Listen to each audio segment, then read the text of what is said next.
E aí, meus caros, Paulo Soares da DPComp aqui, e hoje eu estou gravando esse vídeo às pressas para a gente dar uma olhada na nova instrução normativa da Receita Federal, que criou a nova obrigação acessória de nome DIRB. A gente vai olhar tudo com detalhe agora. Então vamos direto ao assunto aqui, porque tem bastante coisa para a gente ver. Então vamos lá, pessoal. Declaração de incentivos, renúncias, benefícios e imunidades de natureza tributária. É a Instrução Normativa 2198 de 2024. Então é o seguinte, é uma declaração para as pessoas jurídicas que utilizam créditos tributários decorrentes de benefícios fiscais, que foi instituída pela medida provisória 1227 de 4 de junho de 2024. Se vocês não lembram, essa medida provisória foi a medida provisória que o governo federal fez e mandou para o Congresso, que tinha o objetivo principal de compensar as perdas de arrecadação por conta da prorrogação da desoneração da folha que o Congresso Nacional fez e o STF suspendeu com uma liminar. Então, veja, essa briga é a mesma briga da desoneração. Então, o governo tentou tirar a desoneração de uma forma, não conseguiu, aí tentou de outra, não conseguiu, aí agora ele tentou, com essa medida provisória, limitar com que as empresas pudessem usar os créditos delas de PIS e COFINS para fazer essa compensação de 26 bilhões da desoneração da folha de pagamento. Essa medida provisória, ela chegou lá no Congresso, chegou para o Pacheco, que é o presidente do Congresso Nacional, o presidente do Senado. Ele leu e ele devolveu, impugnando só o pedaço que limitava a utilização dos créditos do PIS/COFINS. O resto ele deixou, então essa medida provisória está valendo para o resto. E uma das coisas que essa medida provisória tinha é essa tal da DIRB, que é essa declaração que a gente vai estudar agora. Então veja o tamanho do imbróglio, tá bom? Então, um detalhe é que o Conselho Federal de Contabilidade e a FENACON, eles já mandaram um ofício para a Receita Federal pedindo a exclusão da instrução normativa, porque de fato é mais um detalhe, é mais um trabalho, é mais uma declaração, mais uma obrigação acessória, coisa que nunca acaba no Brasil, tá bom? Quem está obrigado, né? A primeira coisa devemos saber é que só fica obrigada a realizar a declaração a pessoa jurídica que fizeram uso de algum benefício fiscal durante aquele período de apuração, o que significa que não existe DIRB sem movimento. Então, veja, só para a gente iniciar, a gente sempre tem essa dúvida. Quando a gente tem uma declaração e a empresa não teve movimento que seja pertinente àquela declaração, se a gente tem que entregar sem movimento ou não. No caso aqui, a DIRB, você não vai fazer a declaração se a empresa, naquele período de apuração, não utilizou nenhum benefício fiscal. Não houve utilização de benefício sem DIRB. Sem DIRB. Mexi em alguma coisa que eu utilizei alguma dos benefícios fiscais que a gente vai mostrar aqui, aí eu tenho que mandar a DIRB, tá? Então, essa é parte tranquila, tá? A norma obriga que todas as pessoas jurídicas de direito privado em geral, inclusive as equiparadas, as imunes e as isentas, estão obrigadas. Então, até as imunes e as isentas vão ter que dar satisfação sobre esse assunto. Mas então, no seu artigo 3º, a instrução normativa dispensa da obrigação as empresas do Simples Nacional e os MEIs, o que deixou muita gente aliviada. Mas tem uma pegadinha aqui. Desculpa, pessoal. A questão é a seguinte: ele vai falar em um momento que o Simples Nacional está dispensado e os MEIs também. Só que num segundo momento, ele fala o seguinte: a dispensa que se refere ao inciso 1 do caput não se aplica às pessoas jurídicas enquadradas no Simples Nacional sujeitas ao pagamento da contribuição previdenciária sobre a receita bruta, a CPRB, nos termos do artigo 7º tal, não sei o quê, hipótese em que deverão informar na DIRB os valores relativos à diferença entre a CPRB devida e o montante que seria devido caso o declarante não optasse pela CPRB. Ou seja, o Simples está sim obrigado à DIRB. Quando? Quando ele utilizar a desoneração da folha.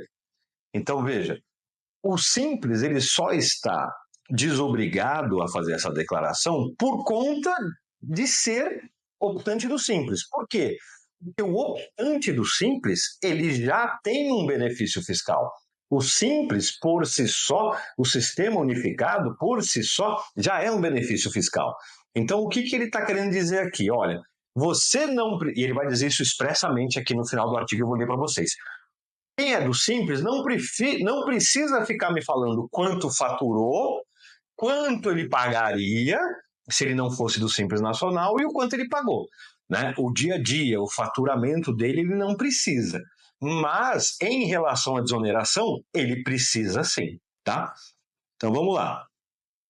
Nas hipóteses previstas no parágrafo 1º, não devem ser informados na DIB os valores apurados na forma do Simples Nacional. É exatamente o que ele está falando aqui. O faturamento e o quanto a gente paga de DAS não precisa, mas a desoneração da folha precisa, tá? Ele vai falar também que as pessoas jurídicas excluídas do Simples Nacional, relativamente às DIRBs dos períodos posteriores à execução, depois que ela é excluída do Simples Nacional, ela passa a ser obrigada, tá? Então, veja, o Simples Nacional não está obrigado a fazer a declaração de todos os outros tributos, menos a desoneração da folha, enquanto for simples. Se ela for desclassificada, se ela for excluída do Simples, automaticamente ela está obrigada, tá bom? As pessoas jurídicas que se referem ao inciso 1 deverão apresentar a DIRB somente em relação aos meses em que houver valores de CPRB a declarar. Então, aquilo que eu falei inicialmente, não tem DIRB em branco. Se a empresa do Simples Nacional não fez a utilização da desoneração, ela não tem que fazer a declaração. E o enquadramento da pessoa jurídica no Simples Nacional não dispensa a apresentação da DIRB referente aos períodos anteriores à sua inclusão. A mesma coisa. Vamos supor que houve um momento em que que a empresa ainda não era do Simples Nacional e depois ela passou a ser.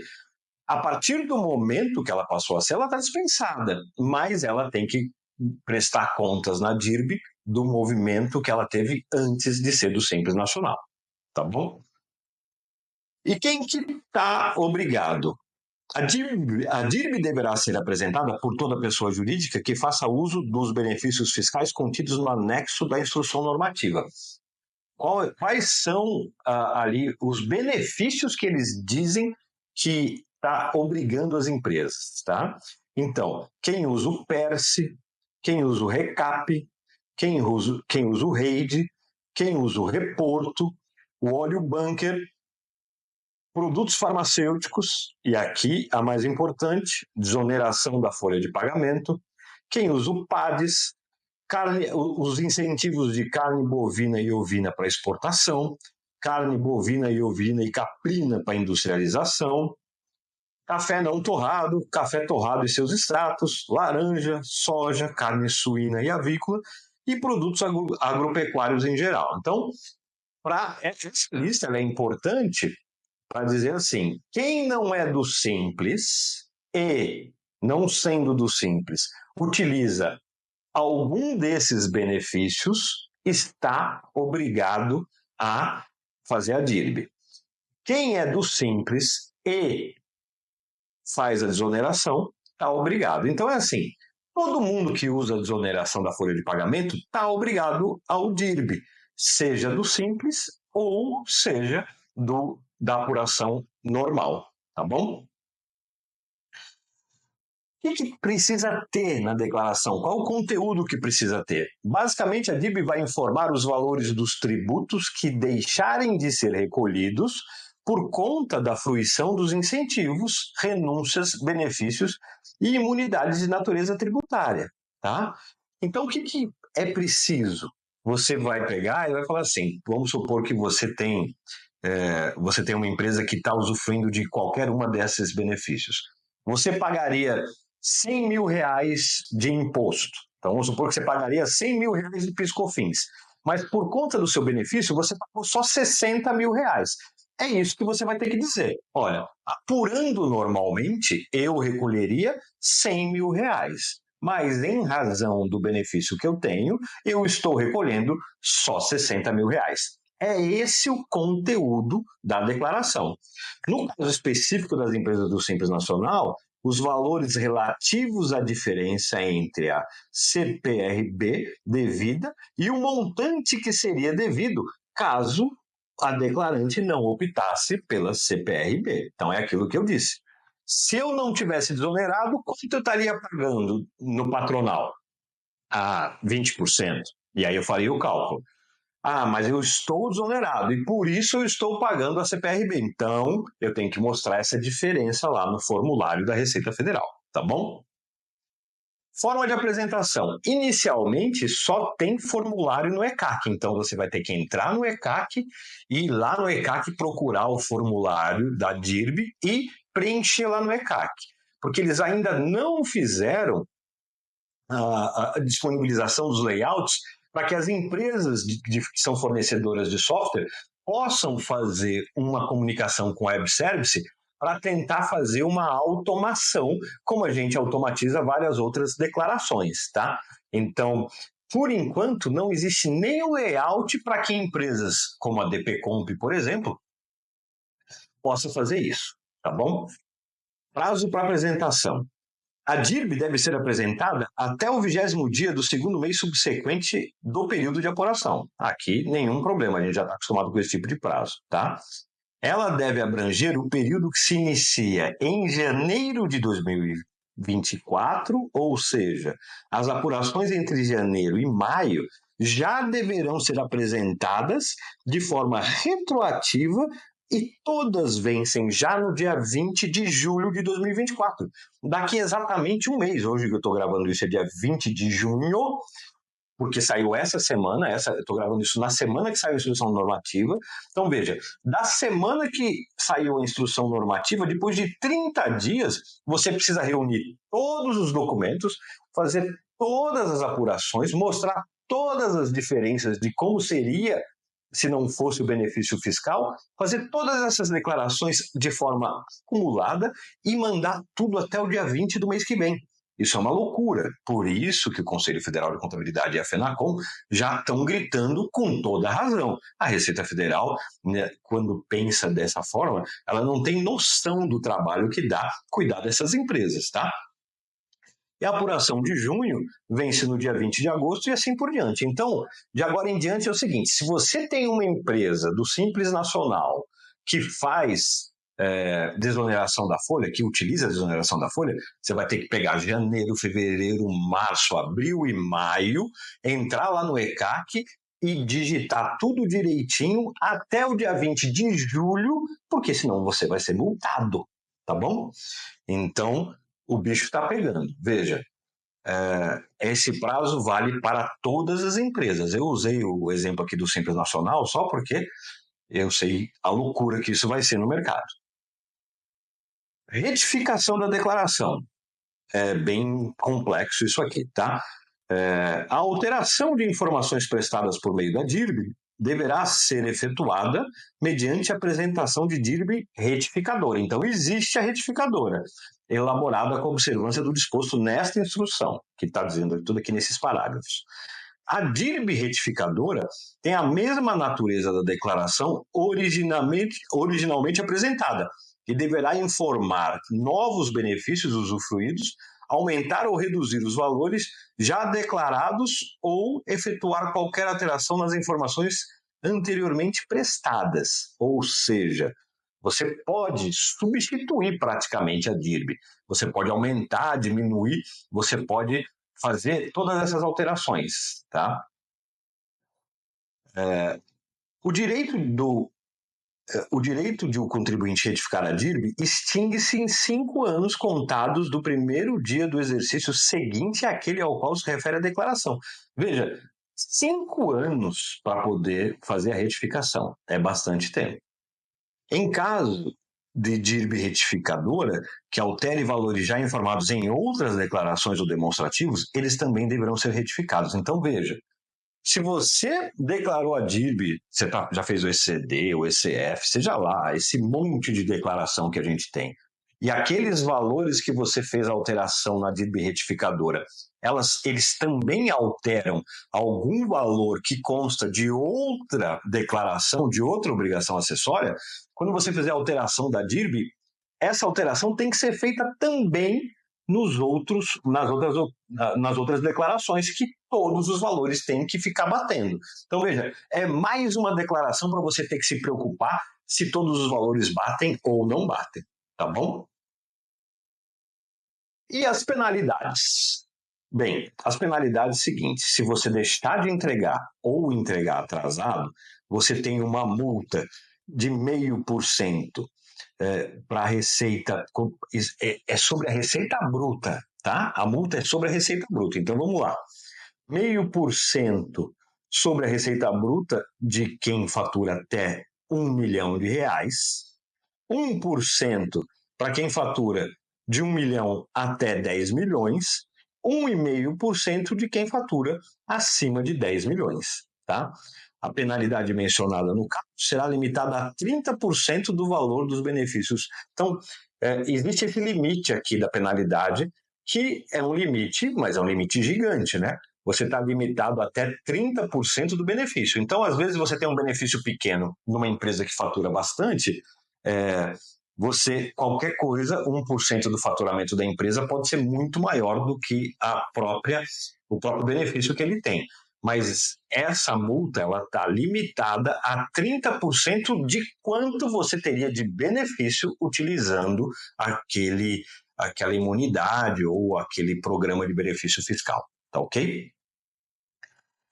E 5, no caso de divergência do valor informado na DIRB em razão de diferença de metodologia de cálculo adotada pelo contribuinte, não será aplicada a multa.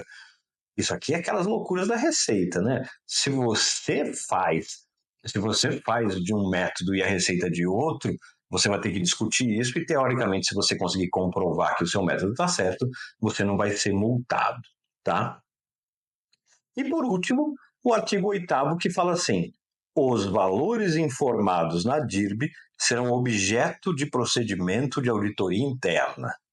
Veja, é a Receita dizendo: você precisa me mandar todas as contas que você faz e que você se dá e você se beneficia com esses programas tributários, e quando eu receber essa informação, eu vou auditar para ver se você está certo ou não, né?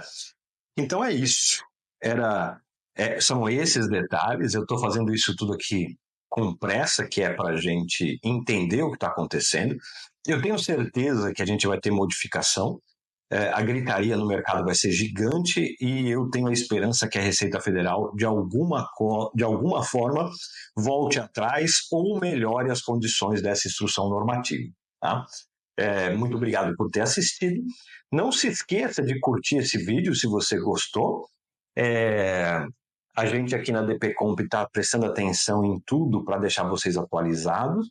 Se inscreva no nosso canal, segue a gente no Instagram, segue a gente em todos os lugares que você puder, porque a gente vai sempre prestar atenção nessas notícias e trazer aqui para vocês o mais rápido possível. E não se esqueçam, DPComp, tradição em sistemas desde 1981.